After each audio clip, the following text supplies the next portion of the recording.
Olá, amante do terror.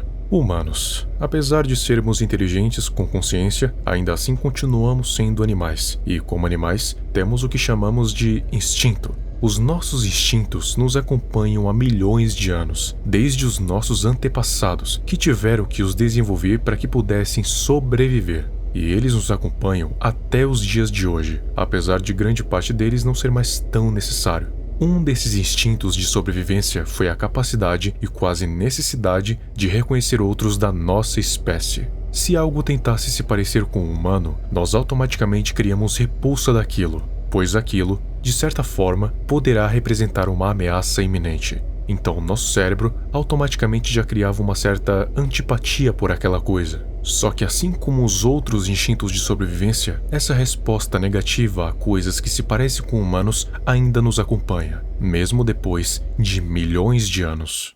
Esse conceito foi apresentado pela primeira vez por Masahiro Horii, um robótico japonês, em 1970. O conceito foi chamado de Bukimi no Tani, o Vale da Estranheza. O conceito do Vale da Estranheza é como se fosse uma progressão da semelhança que algo, no caso um robô, tem com um ser humano. Quanto mais próximo esse algo tende a parecer com um ser humano, mais nós vamos ganhando empatia, até chegar o momento em que ele vai se parecer tanto com um ser humano que vamos subconscientemente ter a certeza que estamos observando um de nós, apesar de sabermos que aquilo não passa de um ser robótico.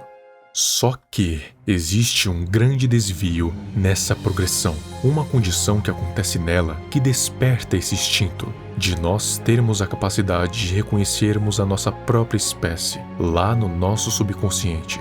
Quando algo tenta se parecer com um humano, mas não é humano o suficiente, virando algo entre o robótico e o humano, acaba caindo no tal Vale da Estranheza. Quando olhamos para essa coisa, nós inconscientemente já adquirimos uma certa antipatia por ela, uma espécie de repulsa, e dependendo da situação, até medo. Mesmo ela não tendo feito nada que possa representar qualquer tipo de ameaça. Para nossos instintos, quando algo tenta se passar por um ser humano, essa coisa é uma ameaça em potencial.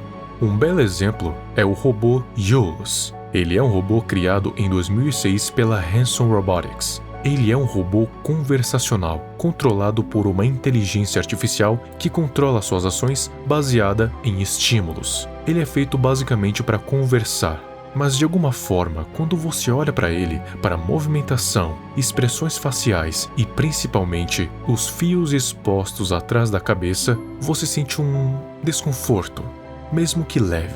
A falta de movimentação fluida faz com que ele pareça que vai fazer algum mal a qualquer momento. Mesmo que ele não fosse programado para isso, e nós sabemos que ele não foi programado para isso, mas para os nossos instintos primitivos do nosso subconsciente, sabermos dessa informação não muda o fato de que ele pode representar uma ameaça. Pode ter sido esse fato que nos faz acreditar que em algum momento em um futuro distante possa ocorrer uma possível revolução das máquinas, mesmo que tenhamos sido nós que as criamos e que nós controlamos todos os seus movimentos, ações e até emoções.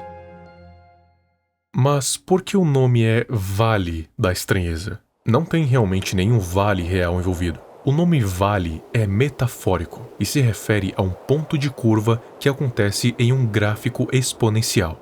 Vamos por partes. Imagine um gráfico entre a semelhança com o humano e a empatia. Quanto mais o gráfico sobe, maior é a semelhança com o humano e maior é a empatia. No início do gráfico temos algo que não se parece em nada com o ser humano, o que automaticamente já nos faz ter uma certa indiferença quanto a isso, ou seja, não temos empatia e nem repulsa.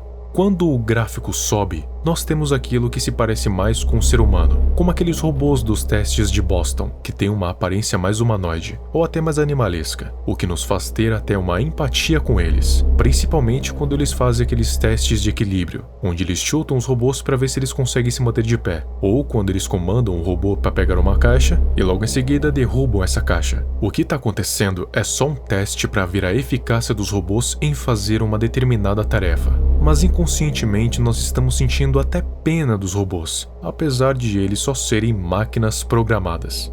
Mas quando o gráfico sobe mais um pouco, chegamos em um ponto onde o gráfico exponencial dá uma queda brusca para baixo da linha de indiferença, para se transformar em repulsa. É aí que o robô Jolie se encaixaria, ou até mesmo, nem precisa ser necessariamente um robô. Zumbis também servem, já que são coisas grotescas que temos repulsa e que tentam imitar a aparência de um ser humano. Mas chega em um determinado momento em que o gráfico sobe de novo. E é aí onde temos seres que não são humanos, sabemos que não são humanos, mas não sentimos desconforto ao olhar para eles, tipo o Exterminador do Futuro ou a Cylons. E é por isso que se chama Vale da Estranheza, porque é um gráfico que sobe até um ponto que faz uma curva muito acentuada antes de voltar a subir, criando uma espécie de vale, onde tudo que está lá causa estranheza.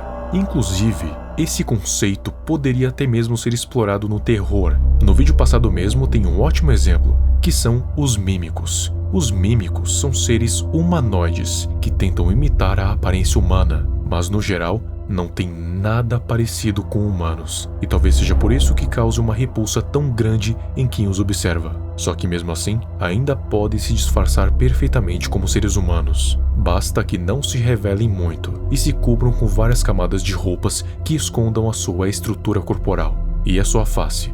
Isso, juntando com o fato de que eles são uma verdadeira ameaça para qualquer um, em qualquer lugar, os torna criaturas terríveis, que além de caírem no Vale da Estranheza, ainda realmente são uma ameaça.